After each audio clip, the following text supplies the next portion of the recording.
grandparents to continue to bring your kids, your grandkids, because that, ministry starts at home. That's the first ministry.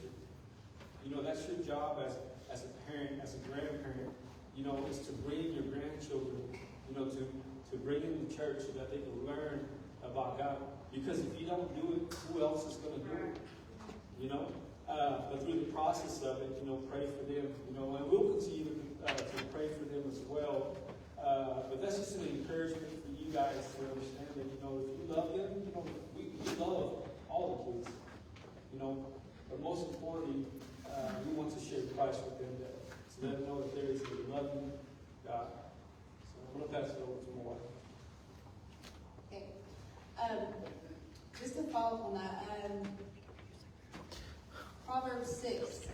I can't remember the verse number, but it always comes to mind. I always think of this even at home with my kids. There's sometimes that I feel like I'm just like, man, I let them on their phone. Maybe I should be, doing some of the devotion. And it's we all know this verse. We've all heard of it. Train up a child in the way that he should go, and when he is old, he will not depart from it. Amen. Now, I truly believe that with my whole heart because I grew up in church. My grandmother took me to church. I remember I loved going. And one of the things that I can't remember really the teachers, but one of the things I remember is going in there, being young, and learning Jesus loves me. And that sticks with me. I mean, that's so again, encourage you to bring them. Maybe they'll feel a little uncomfortable in the beginning, but we've got wonderful activities. We have a good group here to make them feel welcome and feel, just loved. And quickly, remember we have the Easter egg hunt coming up April 12th. Donations of plastic eggs with wrapped candy in them. Or if you can't bring both of them and bring one or the other, we would love to have any donation. Let's make this a great time for the children. And more details are on the bulletin. And keep in mind, we have Vacation Bible School coming up in July. It's July the date. It's like the last week before. When is Falls Creek, Mary? Last week in July. It is. So the week before the end of July, the one right before, 21st to the 24th. Yes, that is our Vacation Bible School. We are starting it on a Sunday. We're going to do it that whole week and end on a Thursday. So more details will follow. Please pray for Vacation Bible School and then pray about stepping up to help with Vacation Bible School. All right. We've been learning in not only in CBC Kids church time, but also in Sunday school, learning the Old Testament books of the Bible. Those are some of the basic things that we've sometimes get away from and forget how important that is. So, without further ado, youth up here. Come on up.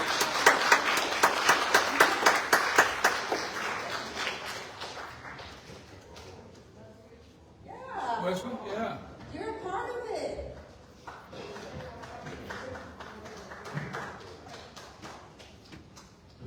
All right.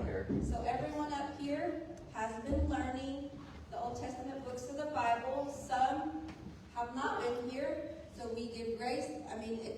They all participate. When they're here, the participation is wonderful. We have videos for them. We learn the Bible stories. It's all a great time.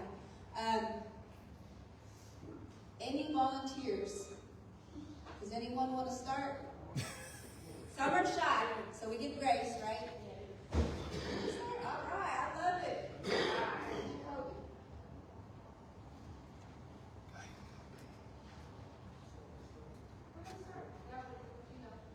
Genesis, Exodus, Leviticus, Numbers, Deuteronomy, Joshua, Judges,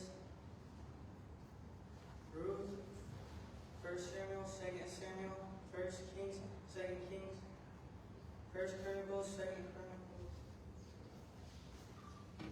Ezra.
Exodus, Leviticus, Numbers, Deuteronomy, Joshua, Judges, Ruth, 1 Samuel, 2 Samuel, 1 Kings, 2 Kings, 1 Chronicles, 2 Chronicles, Ezra, Nehemiah, Esther, Job, Psalms, Proverbs, Ecclesiastes, Song of Solomon, Isaiah, Jeremiah, Lamentation, Ezekiel, Daniel, Hosea, Joel, Amos, Obadiah, Jonah, Micah, Nahum, Habakkuk, Zephaniah, Haggai, Zechariah, Malachi.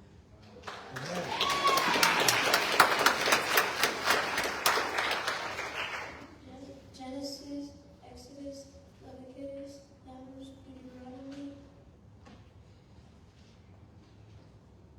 Joshua, Judges, Ruth, 1 Samuel, 2 Samuel, 1 Kings, 2 Kings, 1 Chronicles, 2 Chronicles, Ezra, Nehemiah, Esther, Job, Psalms, Proverbs, Ecclesiastes, Songs of Solomon,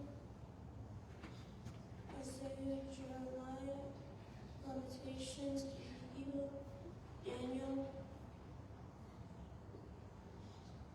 Hosea, Joel, Amos, Obadiah,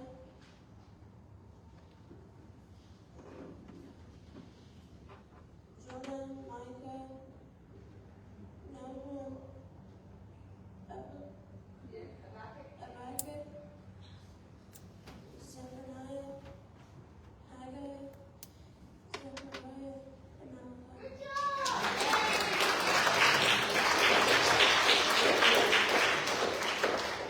Do we need this one? You guys can work together if you want to. I don't want to be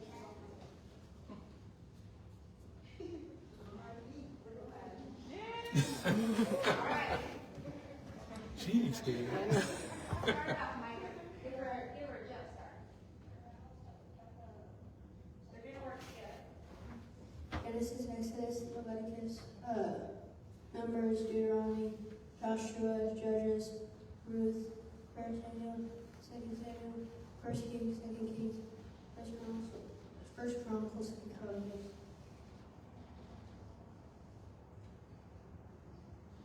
Isaiah, Nehemiah, Esther, Job, Psalms, Ecclesiastes, Song of Solomon,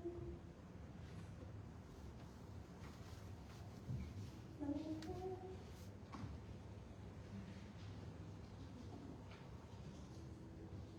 Isaiah,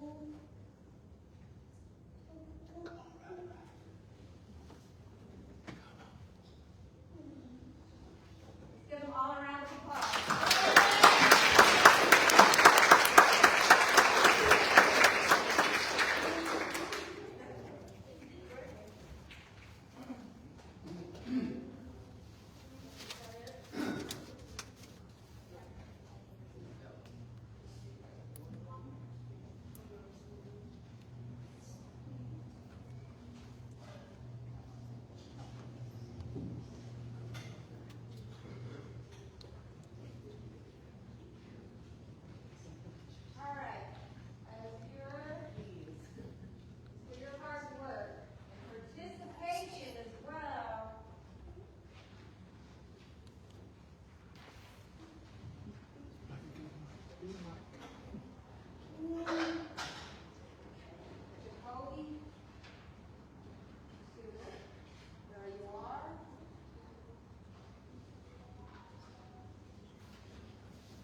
time you put her to bed?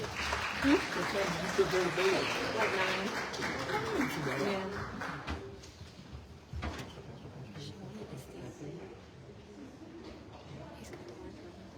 I appreciate it, and once again, thanks to Felix and Vanessa for taking that responsibility with passion.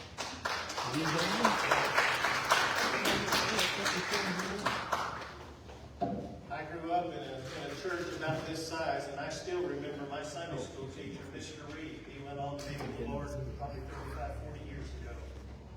But I can still remember him teaching and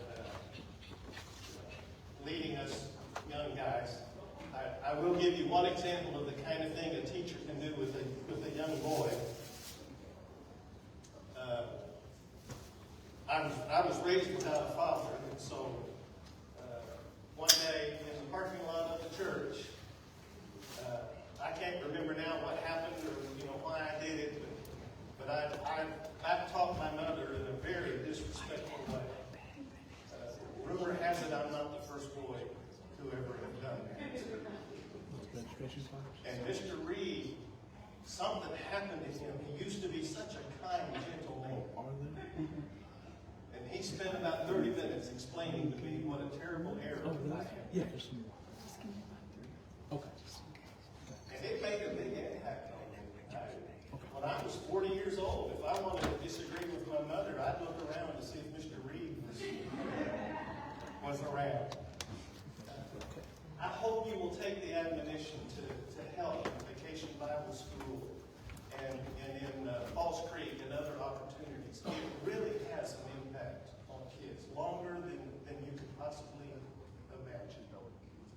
All right, let's open our Bibles, please, to Joshua chapter 1. We'll start reading in verse 1.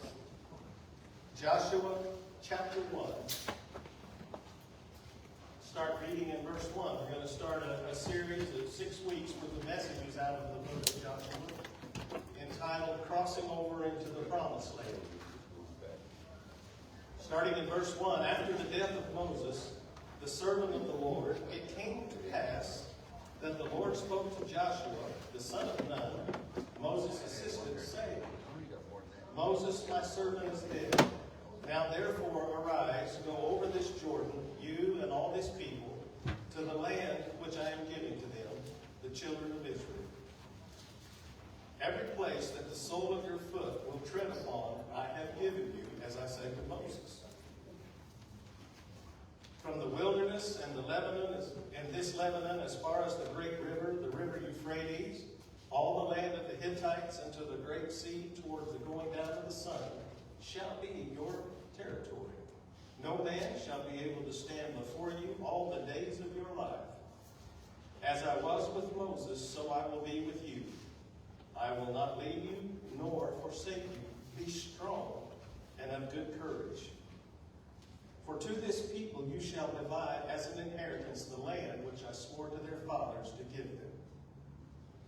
Only be strong and very courageous, that you may observe to do according to the law which Moses my servant commanded you. Do not turn from it to the right hand or to the left, that you may prosper wherever you go. Verse 8, the book of the law shall not depart from your mouth, but you shall meditate in it day and night, that you may observe to do according to all that is written in it. For then you will make your way prosperous, and then you will have great success. Have I not commanded you? Be strong and of good courage. Do not be afraid nor dismayed, for the Lord your God is with you wherever you go. Let's pray. Heavenly Father, Lord, we have already sensed the presence and the power of the Holy Spirit in this place. I pray, Lord, now you'll give us a listening ear and a willing heart to see what the Lord has to say to us. Bless the speaker, Lord, that I might say what your Spirit would have me to say. We pray it in Jesus' name. Amen. Amen. So as I said, we're going to start a series of messages about crossing over into the Promised Land. There's another term I'm going to use interchangeably with Promised Land. The Bible certainly teaches about the Promised Land.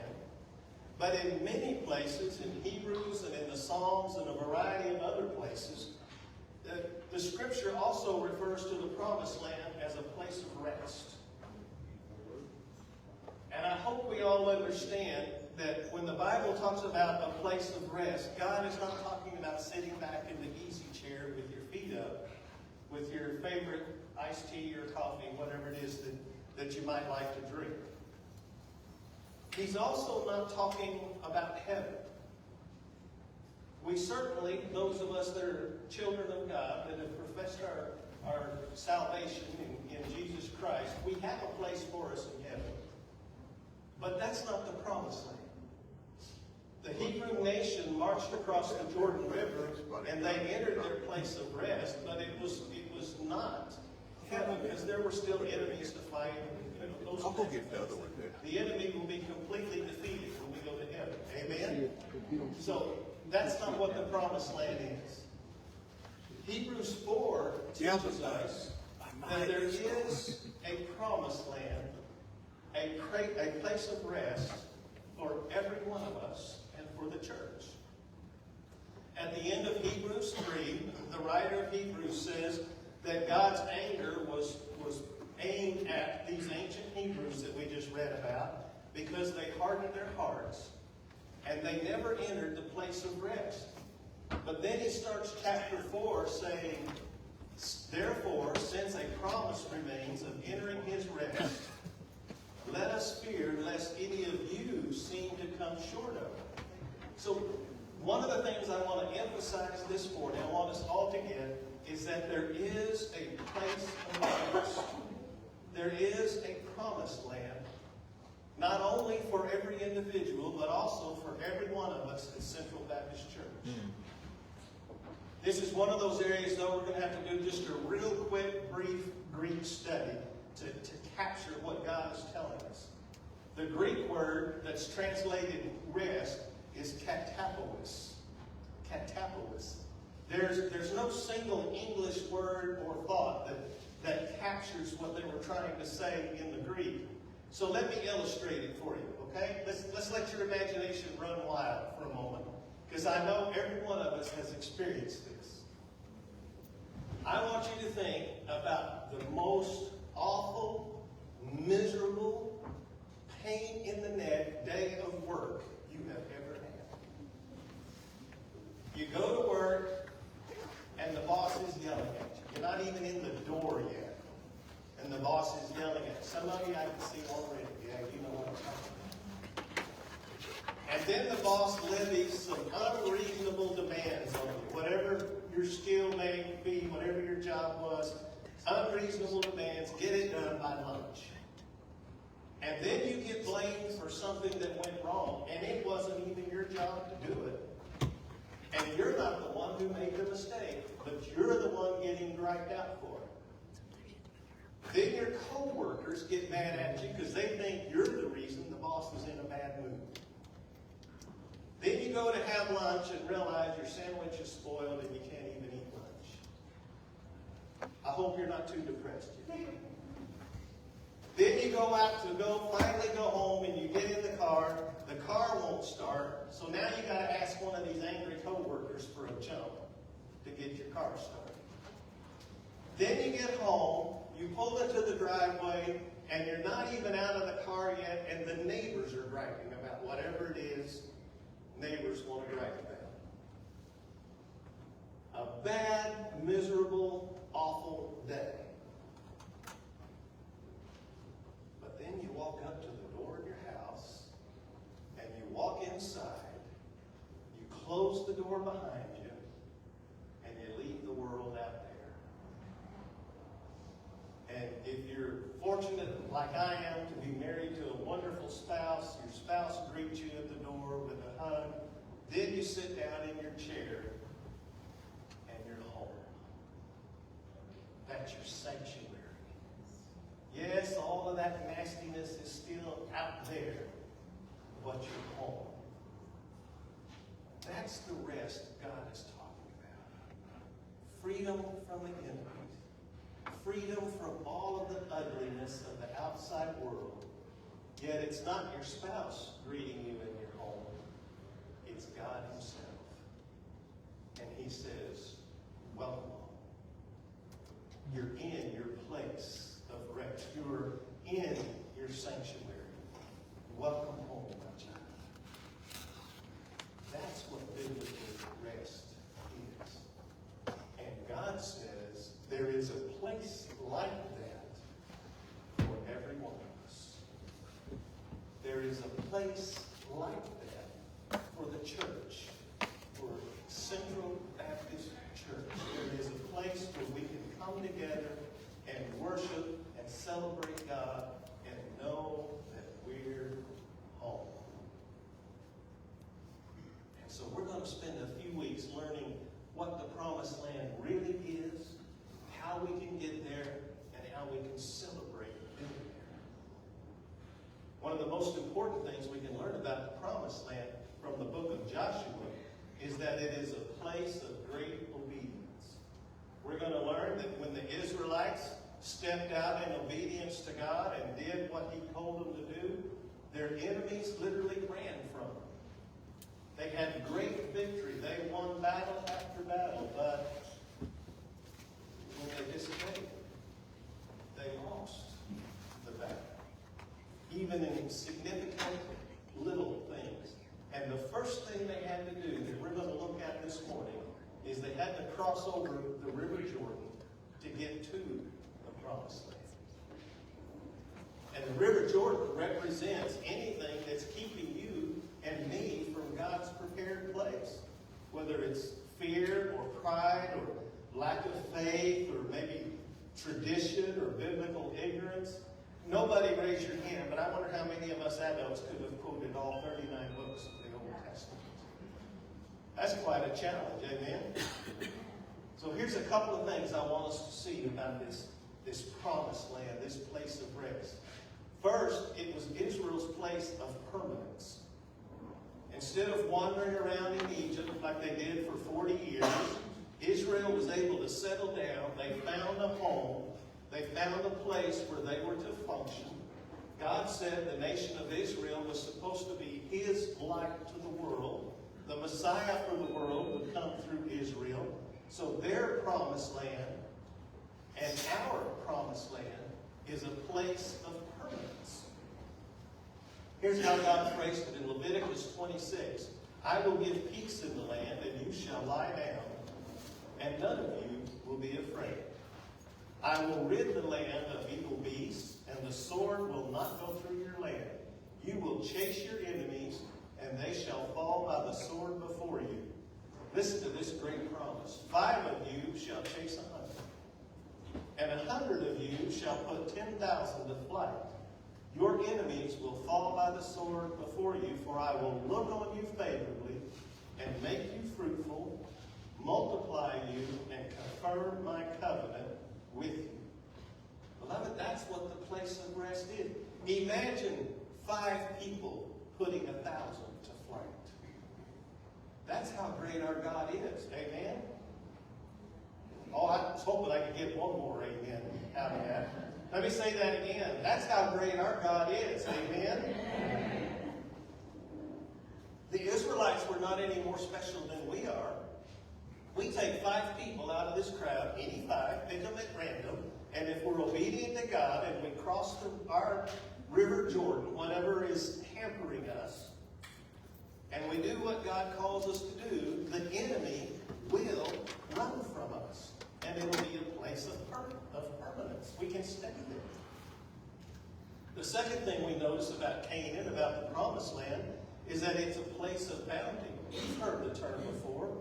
13 times, at least in Scripture, it's called a place of milk and honey.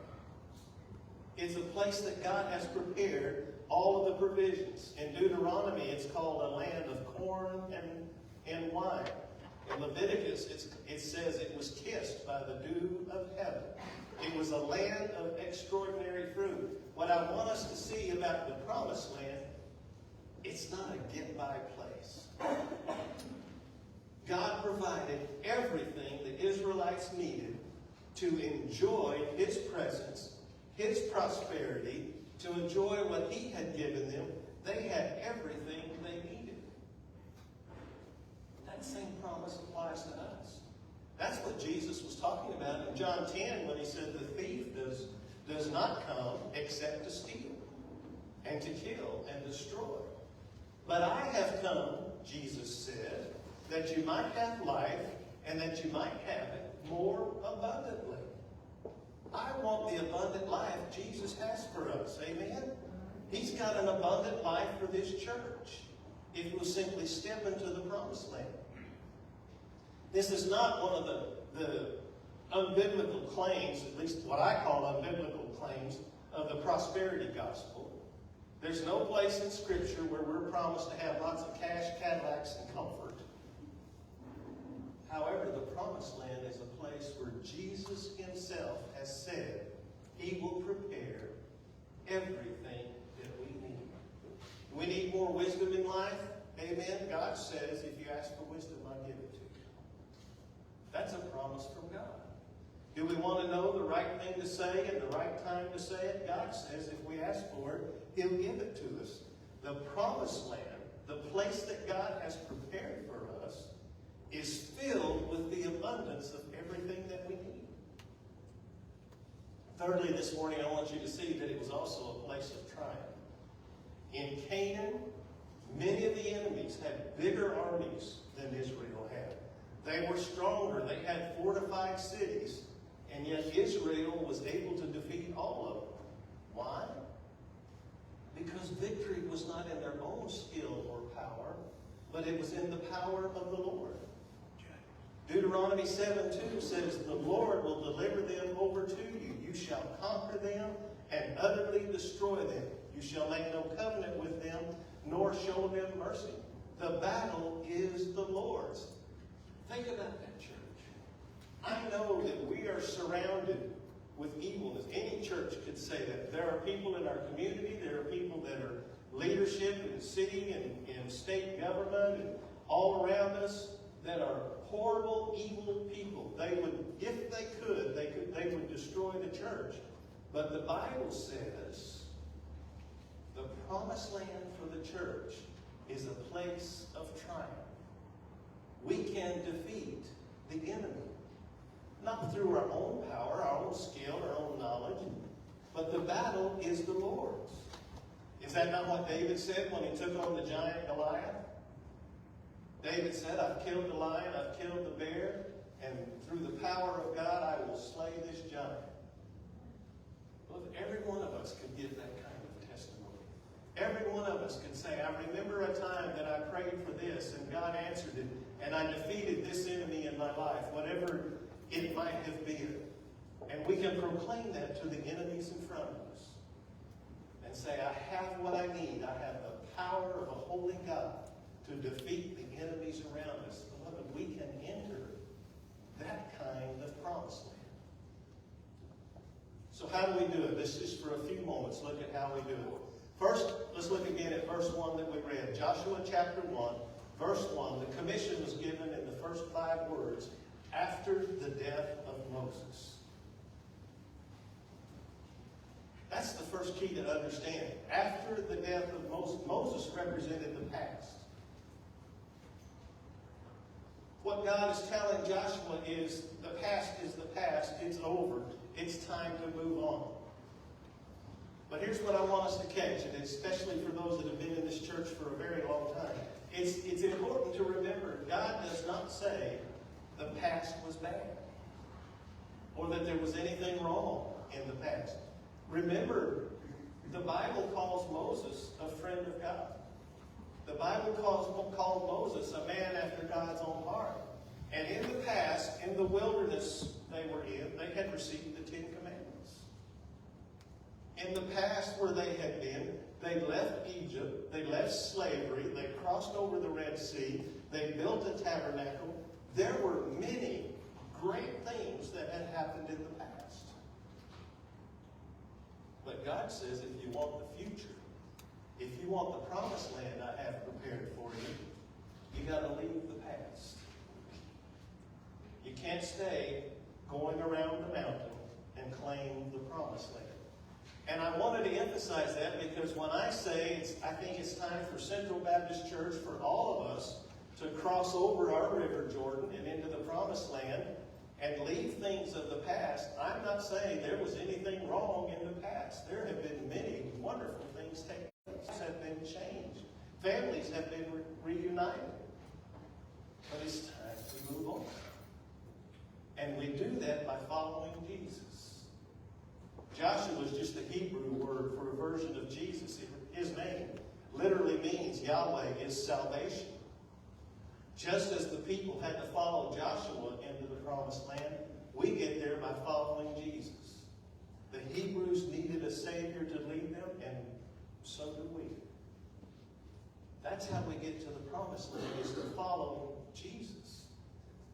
Listen to me, my friend. If you're trying to be victorious in this life, if you're trying to move on, to be successful at anything without Jesus, you're fighting a losing battle. Listen to what Saul said. Saul was a Jewish Pharisee. Most of you probably know him as Paul. He was probably the greatest religious do-gooder that ever lived. He knew what we would call the Old Testament inside and out, could explain it, lecture on it. He knew everything there was to know about it.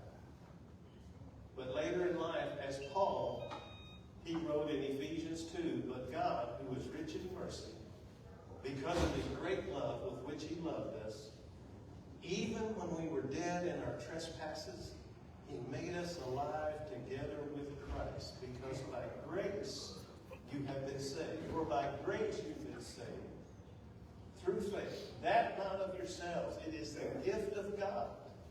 It is not of works, lest anyone should boast. Beloved, that was true when we got saved, and it's true as we try to enter into the promised land. It's not through our great effort. It's through the power of Jesus Christ, of following him. There's no work that can earn our way to heaven. There's only one thing we can do, and that's found in verse 2. Joshua 1, verse 2. Look at what God says to Joshua. "Moses, my servant, is dead. Now therefore arise and go over this Jordan, you and all this people." Let that sink in for just a moment.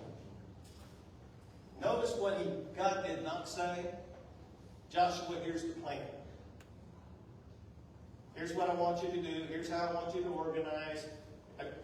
Take up the ark, step into the river." None of that. They eventually did all of those kinds of things. But initially what God said to Joshua was, arise and get moving. Step out in faith. Just move. Notice the difference between Joshua and Moses. You remember the story when God appeared to Moses and told Moses, "I want you to go to Egypt and lead the people out of the nation, out of slavery." You remember what Moses' response was? "I'm not smart enough. I can't talk good. I'm not eloquent enough. You need to get someone else to do it.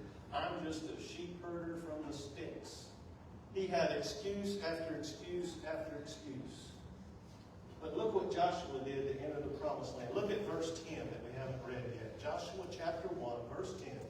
"Then Joshua commanded the officers of the people, saying, Pass through the camp, command the people, saying, Prepare provisions for yourselves. For within 3 days you will cross over this Jordan to go in to possess the land which the Lord your God is giving you to possess." At this point, Joshua still doesn't know the plan. But he trusts God. He said, God said go, and so we're going to... Can't you just hear the leaders of Israel? At this time of the year, historians tell us the River Jordan would have been flooded. It would have been at its highest banks. Joshua, how are we going to get across the river? I don't know. Joshua, have you seen Jericho, how thick the walls are? How are we going to conquer Jericho? I don't know. We don't even know how many people they have in their army. How are we going to defeat their army? I don't know. Well, Joshua, what makes you think we're going to possess the land? God said so. God said, get up, arise, and move, and you will be victorious. Well, that's the answer we give. That's the answer we give. What makes you think that God's going to bless you during these economic hard times? God says so. What makes you think your family is going to come back together? How is that going to work? I don't know, but God said it would happen. What makes you think your church can have an impact on the community around you, and people will come in, and hundreds will be saved, and lives will be changed? What makes you think you can do that? God said so. God said it, I believe it, and I'm going to step out on it. There is a promised land for us. The next thing I want you to see about the promised land is everyone is commissioned. God told Joshua, take all the people across the river Jordan. From the greatest leader to the general, to the heads of the tribes, down to the one-day-old baby, all of you march across the river Jordan and claim that promised land. And when God stopped up in a couple of weeks, we're going to look how he did that. God stopped Jordan River, and the people marched across into victory. What I want you to see, beloved, it was not just the super saints. It wasn't just the leaders. It wasn't just those who had great understanding. Everybody got up and moved. Everybody could arise and step out in faith. That's true of all of us. Every one of us can get up and move and step out in faith. Pastor, how are we going to do it? What's the organization going to look like? What kind of class? I don't know all that yet. But God said move. God said arise and go. And the promises are not just for the Billy Grahams or whoever else you might consider a great leader. God's promise is for all of us. For every single one of us, you and I can enjoy the tremendous victory in our promised land because God promised it. And that ought to be exciting to some of us. Let me tell you how God is preparing it. Look at chapter 2. It might even be on the same page you're on. Joshua chapter 2, verse 9. The men are searching out Jericho. And they're talking to Rahab the prostitute. And she says, I know that the Lord has given you the land, that the terror of you has fallen on us, and that all the inhabitants of the land are faint-hearted because of you. Look at verse 10. I find this fascinating. For we heard how the Lord dried up the water of the Red Sea. Oh, that was 40 years earlier. Remember, they wandered around in the wilderness for 40 years. For 40 years, the people of Jericho had been afraid of the people of Israel. And then look at verse 11. And as soon as we heard these things, our hearts melted. Neither did there remain any more courage in anyone because of you. For the Lord your God, he is the God in heaven above and in the earth below. Have you ever meditated on the truth that God has our enemies scared to death of us? He has prepared a place of victory for us. And all we have to do is step out in faith and claim that victory. Beloved, nothing on this earth, in the spiritual world or in the terrestrial world, can stand defiant of Jesus Christ. He's already defeated them. The Scripture tells us by his death, burial, and resurrection, he has already defeated all of the enemies. And if we arise and follow him, he will give us the victory. He will place the enemies under subjection to us. And he's already done it. We just have to step out in faith. Have you ever wondered why so many of our enemies, political enemies, spiritual enemies, fight so hard against Christians? You know, they have no problem with Hindus, Buddhists, and Muslims being active in schools, but they don't want Christians active in schools. They have no problem with them being active in government, but they don't want Christians active in government. Have you ever wondered why that's so? It's because the enemy's afraid of us. The enemy knows he can defeat Hinduism, Buddhism, Muslim, and all other forms of false gods. Spirit-filled, Bible-quoting Christian walks in the door, he's defeated. Satan has our enemies scared to death of us. He has already prepared the victory. And all we have to do is arise and walk. All we have to do is step out in faith. Just as Joshua stood on one side of the Jordan River and said, victory is over there, let's go. We can say to each other, there is a promised land. Victory is over there. Let's go. God has blessed us. And so many of us refuse to walk. Had a conversation with I have a couple of friends that I like to play golf with. And I forget how it came up, but we had a conversation not too terribly long ago about someone winning the lottery. And they said, wouldn't it be nice to win $200-300 million in the lottery? And I got to admit, that'd be fun. It's unlikely I'll ever win it, though, because I've never bought a lottery ticket. So it's kind of hard to win the lottery when you don't gamble with a lottery ticket. Some of us, unfortunately, will never step into our promised land, will never fully realize the blessing of God in our lives because we refuse to arise and walk. We refuse to take that faith step. Proverbs 3:5-6 says, trust in the Lord with all your heart. Lean not on your own understanding. In all your ways acknowledge Him, and He will direct your paths. Notice it doesn't say He'll shine a light on the path for the next 5 years, and you'll know Him. He'll direct your path. Take one step forward, and He shines a light. Okay, that's where I need to go. Another step forward, and He shines a light. In Isaiah, God says, your ears shall hear a word behind you saying, this is the way, walk in it. Wherever you turn, to the right hand or to the left, God will direct it. That's our promise from God. If we listen to Him, take that step of faith, He will direct it. But as we know, and I mentioned earlier, winning, succeeding, stepping into the promised land is not without conflict. The Israelites went on a 5-year journey of conquering the southern part of the kingdom. For years, Joshua led them in battle. There were enemies to conquer. They had enemies on the outside. They had some in their own camp. But through it all, God said, follow me, and I will give you victory in this. And the key to it is found in the text that we read. 3 times God says to Joshua, be strong and courageous. Be strong and courageous.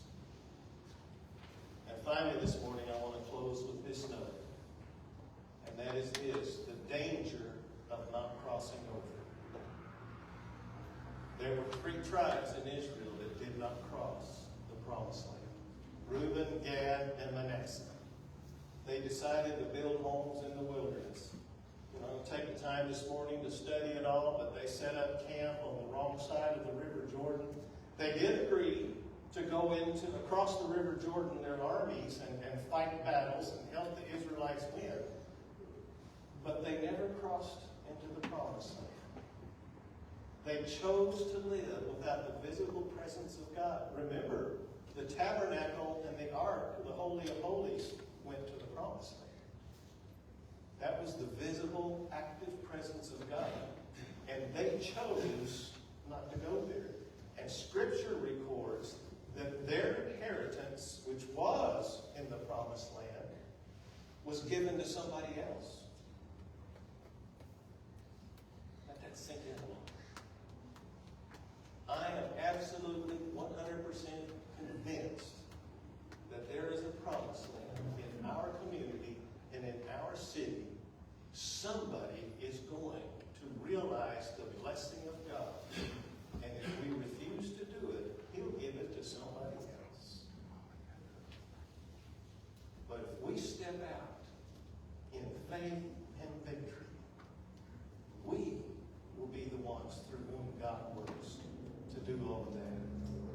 there's a great danger in not crossing over. Just want to touch on it real quick. They chose not to receive the blessings of the promised land. And in years down the road, when Israel began to fall, the first 3 tribes to fall were Reuben, Gad, and Manasseh.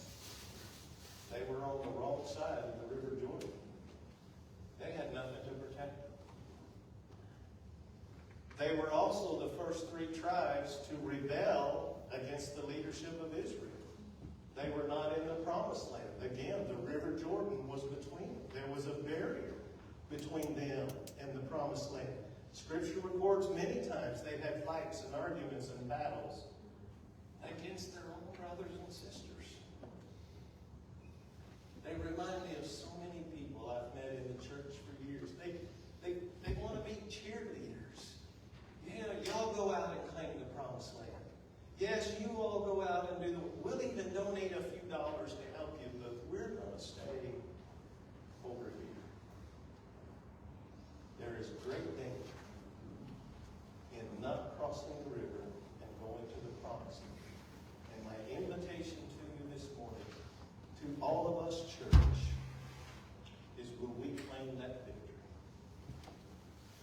I'm not at all comparing myself to a great biblical leader like Joshua. But one thing that he and I do have in common, and I do get asked from time to time, well, Pastor, what's the church going to do? What are we going to look like in a year? And what programs are we going to have to do this? I don't know all the answers to those. But I'm absolutely convinced that if we as a people, united, arise and walk, step out in faith, God will shine a light on our path. And we will see victory. We'll see families reunited. We'll see people saved.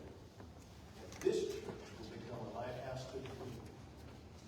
And my invitation to you this morning is join us in that journey. Let's stand. Heavenly Father, Lord, I do thank you for the truth from your word.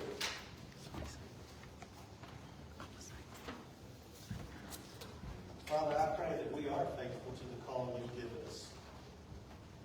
I pray that we do shine the light of Jesus in all ways and in every way. Father, I also pray if there's one person here this morning who is not a child of you, has not accepted Jesus in their heart, that today will be the day. Lord, bring them to this altar. Let us pray with them and show them what a wonderful life awaits them. Father, for those who have never entered the promised land, I pray today is the day they accept the call. And pray that Jesus is glorified in everything that we say